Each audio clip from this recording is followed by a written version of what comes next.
Hello and welcome back to my channel. I am Model Making Trucker and we are going to do a unboxing of the HMS Victory by Revell. It is a 1 to 225 scale kit with 269 parts. Now, I've not done one of these sort of ships for a very long time. This was kindly donated to me by Kalan over at White Glove Models. It is going to be a buddy build, so I am also going to record it the best I can. I've had a quick look through the kit myself. Obviously, I'm too impatient to wait. As soon as I got home from work on Friday, it was unboxed, had a look through it, checked it was all okay. Now that is one of the keys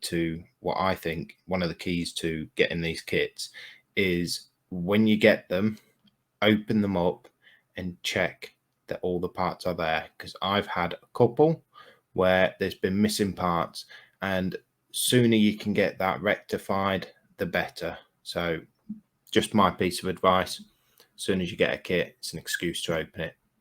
I tell the wife I've got to check it, make sure it's all there.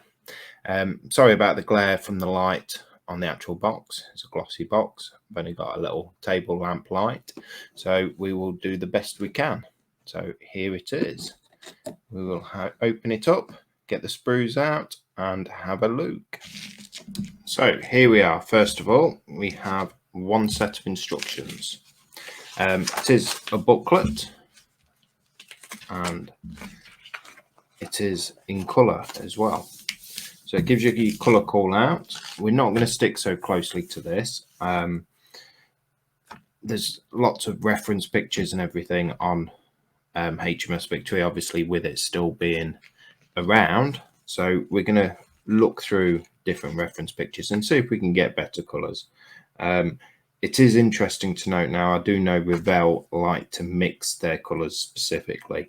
Whereas this one, doesn't seem to be any mixing of paints, which in my book, that's always good, because obviously working away all week, I can't guarantee to get one set of the paint set up correctly each time I redo it. It gives you your sprue call out, so you can check that everything is here. You've also got two sheets for your sails, which we're going to come back to. Two different types of threads, which I will go through when we get to it, and anchor thread. So a quick look through the instructions. It seems a very simple enough build. I think the key here will be for the painting, to really go to town on the painting of it. Obviously this was a ship of war, or as they were called back then, a man of war. So it's telling you how to do all your rigging bits and climbing up the masts. You're gonna have to excuse me because I can't remember the actual technical name. And then you get to your main rigging bits here, which I'm hoping they tell you what type of thread, because there is two different colours of threads and there is a purpose to that.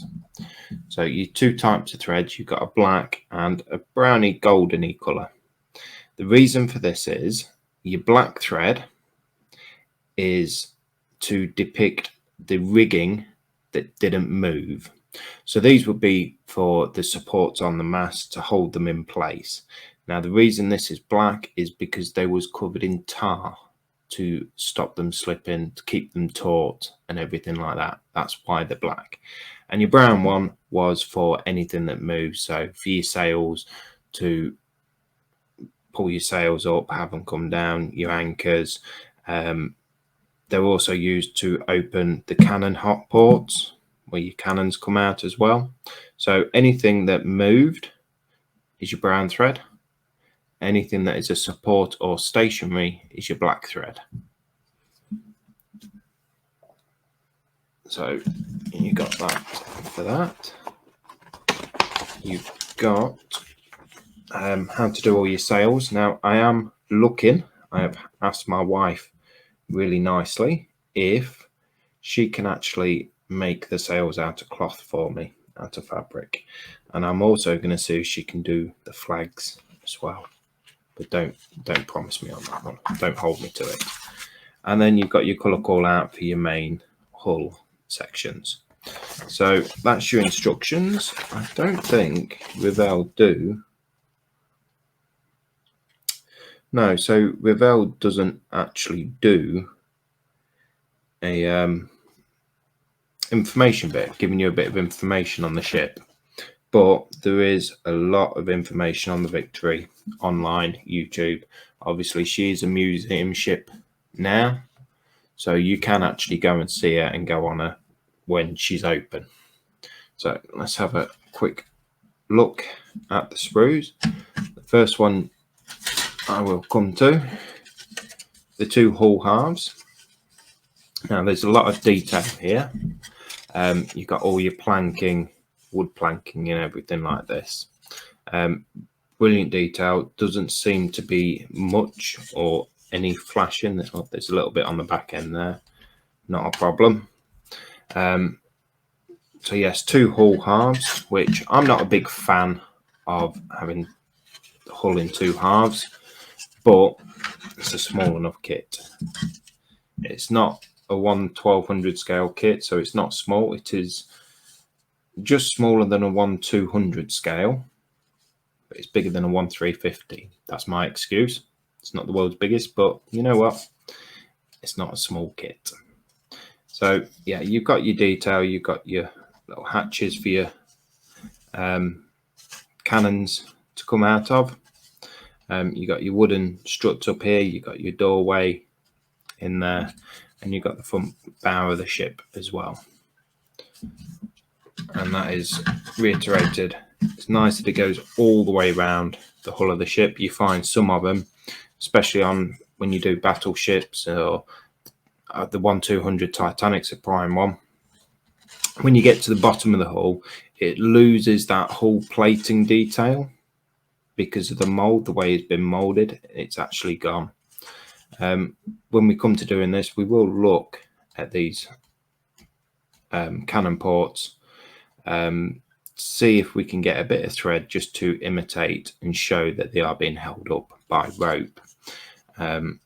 Yes, so that's that. The next sprue we will finish making noise and putting them to one side. The next sprue we'll look at is our this, I believe, is our lower deck, because it's got the supports here at the back, I believe. Don't quote me, I might be wrong. It might actually be the main deck. But you got molded in detail like ropes and things like that. We can have a look and see if we can actually do that ourselves, because there might be some scale issues there.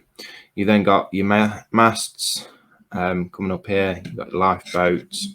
There weren't lifeboats back then, were they? I think they were like longboats and things like that.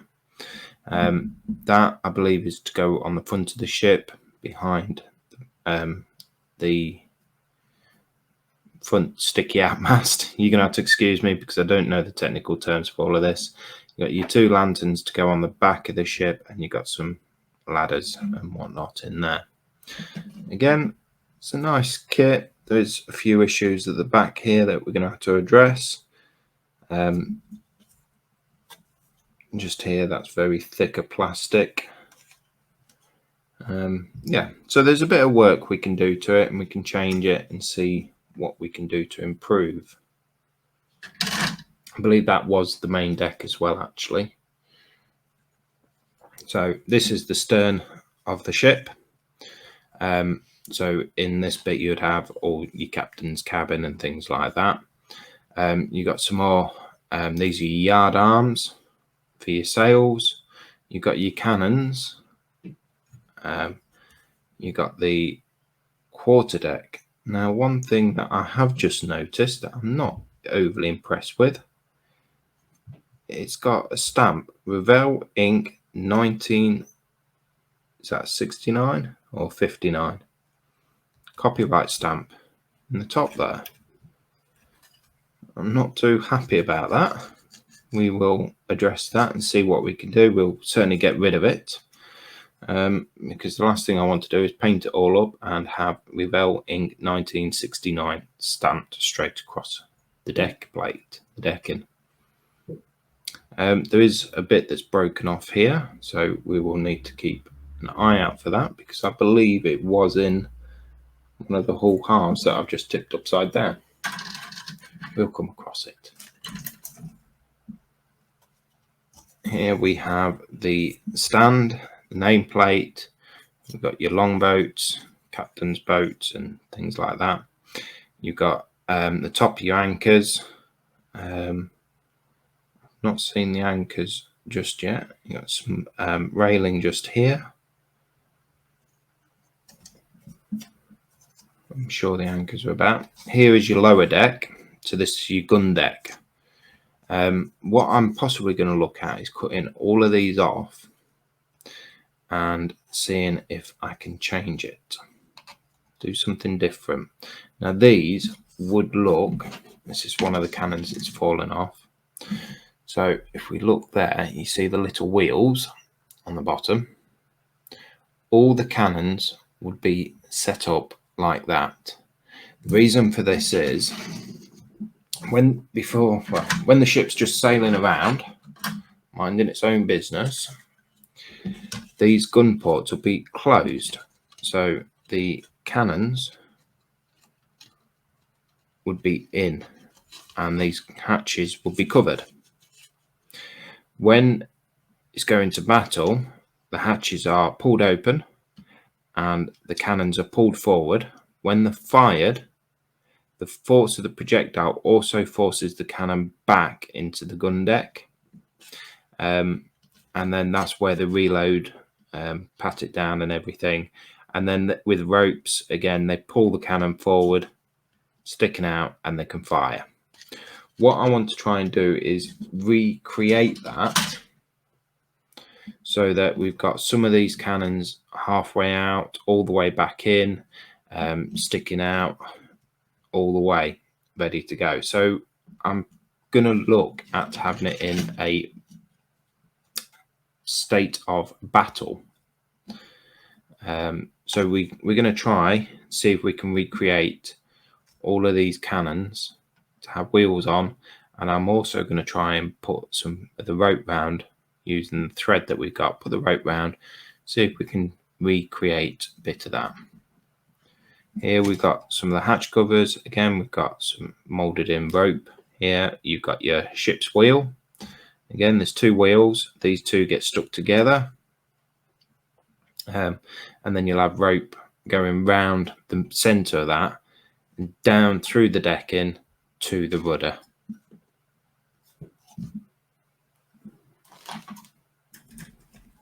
Next sprue. This is the penultimate sprue. You've got all your cannons, cannon gun, barrels. You've got your four ship's anchors. You've got the crow's nests for the masts, and you got the tie-off points for your rigging. Again, there doesn't seem to be a world amount of flash on this kit. There's a little bit here, but nothing that's going to cause us any trouble or issues. And I think I might have just broke a cannon off. Never mind. And then your last sprue is this one. So this is all your rigging for climbing up the masts. Again, it's got a bit of 3D feature to it. Not a world amount. We will see if we can recreate this a bit better. Obviously, it's all in a frame. When this would have been on the ship, it wouldn't have been framed so much like that. It would have been tied off. So we'll see what we can do with that. If we've got some black thread, I'll see if my dear wife will be able to make something to look like it. I mean, she's got the templates there, hasn't she? I can't see why she can't. So that is the sprues. We will come to this bit next. So these are your decals, so to speak. So all you do with this is cut it out and moisten with water and fold around the rigging. Again, we'll see if my dear wife will be able to make something out of fabric rather than using them.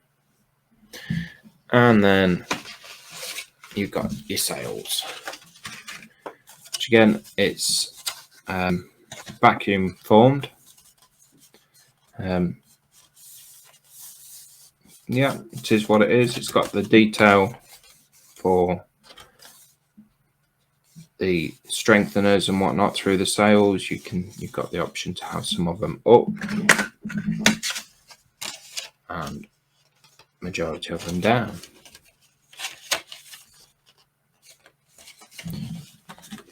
Keep it on show. Yeah. So again, templates to recreate your own in fabric. Dear wife. And then here we have your thread for the anchors. Again, nice clean white thread. We will look at when we get to doing this point. We'll look at staining it, colouring it, discoloured. Obviously the anchors are at the front of the ship. They take the biggest amount of beating from the sea and the weather. So we don't want nice clean white thread. Same with the sails. They would have been gone through every type of weather. They want to come out very clean at the end of it. And it's not like back then they had a washing machine. You can just take them off, chuck them in washer and go for the next one. They would have been on there permanently until they needed to be replaced. So yes, this is the HMS Victory. It will be done as a buddy build and part of HobbyLink International's group build for tall ships. I say I've not done a tall ship in years. The last one I did, my mum broke it for me, not deliberately. She put it in a window, opened the window, and the wind blew it out the window. So yes, I am very much looking forward to doing this, trying to master a few skills, ready for doing a nice wooden one when my wife tells me we can afford it. So I hope you've liked this video. Leave a comment, let me know what you think. Any help, advice, always welcome. Please don't be afraid, get involved and like and subscribe.